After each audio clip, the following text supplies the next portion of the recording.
बिस्मिल्लाहिर्रहमानिर्रहीम। व्यूवर्स, आप देख रहे हैं न्यूज़ टू यू। उम्मीद है आप खैरियत से होंगे। आज जो हम बात करेंगे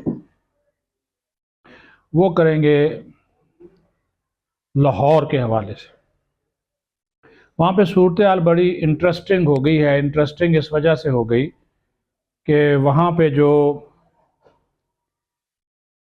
वोटर्स हैं और जो उम्मीदवारान हैं और जो बड़े उम्मीदवारान हैं वो सारे के सारे वज़ारत उज़्मा के उम्मीदवारान हैं। पाकिस्तान के बड़े हलकों में जो है वो लाहौर को भी एक बड़ा हलका समझा जाता है, क्योंकि यहाँ पे कौमी असम्बली की 14 नशिस्तें हैं। बलूचिस्तान के बराबर आप कह सकते हैं। बलूचिस्तान में 16 नशिस्तें टोटल कौमी असम्बली की, और सिर्फ लाहौर में कौमी असम्बली की 14 नशिस्तें हैं। लाहौर की अगर आबादी की बात की जाए और वोटर्स की अगर हम बात करें तो लाहौर में वोटर्स की मजमूई तादाद है 68,58,095, और उसमें जो मर्द वोटर्स हैं वो हैं जी 36,36,253, और ख़वातीन वोटर्स हैं 32,21,842। ये मैंने आपको लाहौर का बता दिया। लेकिन यहाँ पे सूरत हाल बड़ी दिलचस्प है। मुकाबला जो है वो नवाज शरीफ का भी है, शहबाज शरीफ भी मैदान में हैं, इमरान खान भी हैं, हमजा शहबाज भी हैं, मरीम नवाज़ भी हैं, बिलावल भुट्टो ज़रदारी भी हैं, ख्वाजा सरा भी एक बिलावल भुट्टो ज़रदारी के मुकाबले में आ गए हैं लाहौर से, वो भी इलेक्शन लड़ रहे हैं। फिर वो एक चाहत फ़तेह अली ख़ान हैं, वो अंग्रेज़ टाइप, वो आजकल वो ख़ुद साख्ता जो सिंगर बने हुए हैं ज़बरदस्ती के, उन्होंने भी कागज़ जमा कराए हैं और उनके मंजूर हो गए हैं कागज़। फिर यहाँ पे आलिया हमज़ा, सनम जवेद, यास्मीन राशिद ये मुकाबला करेंगी। अब 14 हलकों में से कहा जा रहा है कि सबसे बड़ी बात ये होगी कि क्या नून लीग तख्ते लाहौर वापस ले सकेगी इन इंतखाबात में या नहीं ले सकेगी। ये बहुत बड़ी बात है।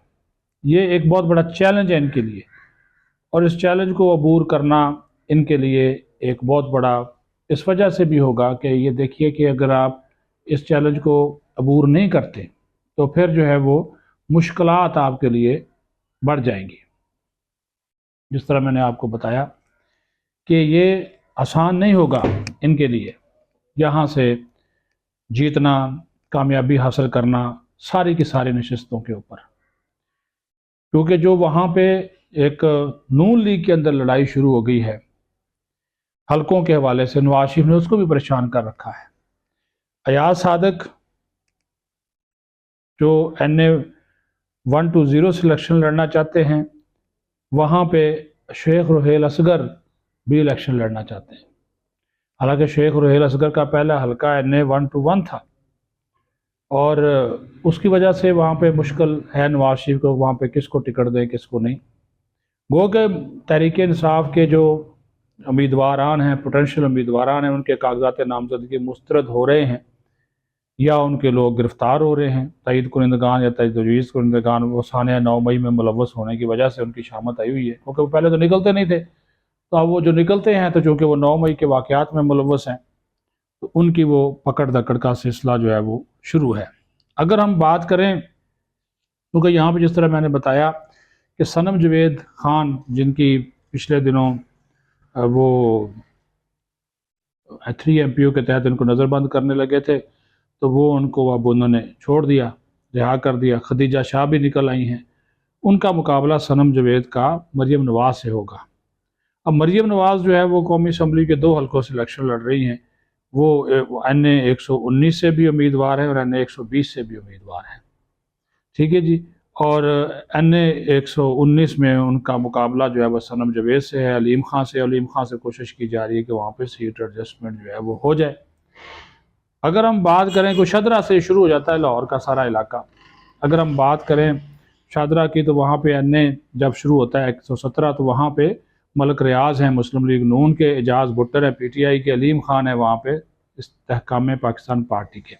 यहाँ पे भी एक टफ मुकाबला हमें देखने को मिलेगा, और यहाँ पे कहा जा रहा है कि मलक रियाज के लिए ये नशिस्त हासिल करना आसान नहीं होगा एजाज भुट्टर से। लेकिन बात फिर वही है कि क्या एजाज भुट्टो मुकाबला करते हैं या फिर अलीम खान जो हैं वही इसमें मद्दे मुकाबल आते हैं। लेकिन अलीम खान के साथ यानी कि तहरीक इस्तेहकाम पाकिस्तान पार्टी के साथ अभी तक इस वी लॉ के होने तक वहाँ पे सीट एडजस्टमेंट जो है वो नहीं हुई है। NA 118 की अगर बात करें, यहाँ पे हमजा शहबाज हैं नून लीग के, PTI के मोहम्मद खान मदनी और गुलाम रसूल, ये दो उम्मीदवार हैं। अब देखें इनमें से किसको टिकट मिलता है। हमजा शहबाज की कोशिश होगी कि वो इस हल्के से जीत सके, लेकिन मेहनत करनी पड़ेगी क्योंकि हमजा शहबाज के यहाँ पे बहुत ज़्यादा गिले शिकवे पार्टी के अंदर, पार्लियामानी बोर्ड के अंदर टिकट्स के मामले के ऊपर उनके वो तहफ़्फ़ुज़ात है वो हम सुन चुके हैं। NA 119 का मैंने आपको बता दिया कि मरीम नवाज़ है, उनका मुकाबला सनम जवेद से होगा। सोशल एक्टिविस्ट हैं, PTI की जेल जा चुकी हैं, बड़ा मशहूर है, और वहाँ से ये सीट निकालना मरीम नवाज़ के लिए किसी चैलेंज से कम नहीं होगा और पूरे मुल्क की नज़रें इस हल्के के ऊपर जो है वो लगी हुई हैं। इसी वजह से उन्होंने सरगोदा से भी जो है वो अपने कागजात नामजदगी जमा करवाए हैं, गो कि वहाँ पर वो प्रोविंशियल असम्बली की सीट पर लड़ रही हैं। और यहाँ पे वो क्या कहते हैं जी, आजकल वो काफ़ी जादू चला हुआ नाकदे कोके का वो जो मलकू का गाना है वो PTI वालों को बहुत ज़्यादा वो पसंद आया हुआ है। तो वो हर आजकल वो जो जलसे जुलूस हो रहे हैं ना PTI के, रात को महफिलें हो रही हैं, तो उसमें वो नाकदा कोका जो है मलकू का वो बहुत ज़्यादा छाया हुआ है। NA 120 जिस तरह मैंने आपको बताया कि यहाँ पे मरीम नवाज़ हैं, याद सादक और तारड़ हैं, ये मुस्लिम लीग नून के तीन उम्मीदवार हैं। टिकट किसको दिया जाता है ये भी आज रात तक फैसला हो जाएगा, कल तक या आज रात तक फैसला हो जाएगा। या फिर आप देख लें कि क्योंकि 12 जनवरी आखिरी तारीख है कागजात नामजदगी वापस लेने की, तो ये नवाज शरीफ के लिए भी एक बड़ा इम्तहान होगा। अजहर सदीक यहाँ पे उम्मीदवार हैं जो कि मरीम नवाज़ का मुकाबला करते हैं या याद सादक आते हैं, तो ये भी एक देखना वहाँ पे होगा। NA 121 शेख रुहेल असगर, फिर वहाँ पे अजहर सदीक है उनके मुकाबले में, लेकिन शेख रुहेल असगर जिस तरह वो मैंने कहा कि वो अपने हल्के की वजह से वो ज़िद डालकर बैठे हुए कि मैंने NA 120 से भी लड़ना है। और इमरान खान NA 122 में, वहाँ पे साद रफ़ीक है उनके मुकाबले में। डिफेंस का ये हल्का है, बड़ा इंपॉर्टेंट है, और कहा जाता है जी वहाँ पे इमरान खान का जो जीतना जो है यकीनी है, और कहा जाता है कि वहाँ पे जो लोग हैं डिफेंस में जो रहते हैं वो इमरान खान को वोट देंगे। लेकिन साद रफ़ीक भी एक पोटेंशियल कैंडिडेट हैं, तो वहाँ उनके लिए ये जो नशिस्त है वो निकालना साद रफ़ीक के लिए चैलेंज होगा। लेकिन अगर इमरान खान के कागजात रिजेक्ट हो गए तो फिर साद रफ़ीक की राह हमवार हो जाएगी, जो कि नज़र आता है कि हो जाएंगे, क्योंकि वो नायल हो चुके हैं और उनको सज़ा भी हुई है। NA 123 की बात करें तो यहाँ पे शहबाज शरीफ है और PTI के हैं वहाँ पे अफजल पहाड़, तो वो यहाँ पे शहबाज शरीफ की जो पोजीशन है वो मजबूत बताई जाती है। NA 124 की बात करें तो यहाँ पे राना मुबशर हैं मुस्लिम लीग नून के, और ओन चौधरी इस्तेहकाम पाकिस्तान पार्टी के हैं। महर शराफत के अलावा यहाँ पे जो मुस्लिम लीग PTI के दो उम्मीदवार हैं वो उनका, एक तो महर शराफत है, एक और उनके साथ हैं, वो इनका मुकाबला करेंगे। तो वहाँ पे भी कहा जाता है जी यहाँ पे राना मुबशर की पोजीशन जो है वो मजबूत होगी, लेकिन वही है कि PTI की अगर हवा चल गई तो फिर जो वहाँ पे उनके लिए मुश्किल होगी। NA 125 रायवेंड अफजल खोखर और का मुकाबला खालिद गुज्जर से होगा, और यहाँ पे अफजल खोखर की जो पोजीशन है वो मजबूत बताई जाती है। NA 126 सैफुल मुल्क खोखर वहाँ पे मुकाबला करेंगे PTI के मलक करामत अली खोखर का। दोनों बड़ी बरादरियों के दरमियान मुकाबला, वहाँ पे जो एक जमात इस्लामी भी वहाँ पे मुकाबले में है, तो वो देखें कि वो वहाँ पे किस तरह कामयाबी हासिल करते हैं। लेकिन यहाँ पे कहा जाता है कि ये 1-to-1 मुकाबला होगा सैफुल मुल्क खोखर और मलक करामत अली खोखर का। देखिए इसमें से किसको जो है वो कामयाबी मिलती है।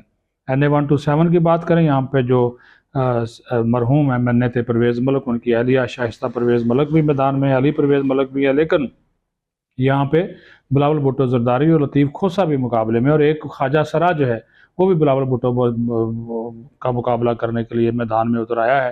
तो ये भी बड़ा इंटरेस्टिंग होगा, और उसके कागजात नामजदगी मंजूर हो चुके हैं उस ख्वाजा सरा के। तो यहाँ पे जो NA 128 है वहाँ पे हाफिज़ नुमान साहब हैं नून लीग के, उनके कागजात जमा हैं। शफकत महमूद यहाँ पे थे, जीते थे, लेकिन वो अब खुद ही लाताल्लुक हैं। अब देखें वहाँ पे सलमान अकरम राजा आए हैं और वो पोटेंशियल कैंडिडेट, और कहा जा रहा है कि यहाँ से सीट निकालना 128 से मुस्लिम लीग नून के लिए बहुत बड़ा इम्तहान होगा। 129 है मलक इश्तियाक महर हैं नून लीग के मजबूत उम्मीदवार हैं, साबिक MNA रह चुके हैं। हमाद अजहर रिपोश हैं, लेकिन उनके कागज़ जमा हुए हैं, अगर एक्सेप्ट हो गए तो यहाँ पर भी टफ मुकाबला होगा, लेकिन नज़र नहीं आता कि वो उनके कागजात मंजूर हों। तो 130 ग्वालमंडी का यहाँ पे मियाँ नवाज शरीफ खुद हैं और यास्मीन राशिद उनका मुकाबला करेंगे। 1-to-1 मुकाबला है, और यहाँ पे कहा जा रहा है कि नवाज शरीफ के लिए भी आसान नहीं होगा कि वो इस नशिस्त को यहाँ से अगर यास्मीन राशिद मुकाबले में आती है और उनके कागजात एक्सेप्ट हो गए तो वो भी टफ टाइम जो है वो देगी। बात फिर वही है, ग्रुप बंदी मुस्लिम लीग नून के अंदर मौजूद है, टिकटों की तकसीम के ऊपर इख्तलाफ है। तख्त लाहौर वापस मिलेगा या नहीं मिलेगा, 8 फरवरी तक इंतज़ार करना पड़ेगा। और मुस्लिम लीग नून के लिए इन 14 नशिस्तों में से 10 नशिस्तें भी अगर वो हासिल कर लेते हैं उनकी बहुत बड़ी कामयाबी होगी। अपना ख्याल रखें। पाकिस्तान जिंदाबाद।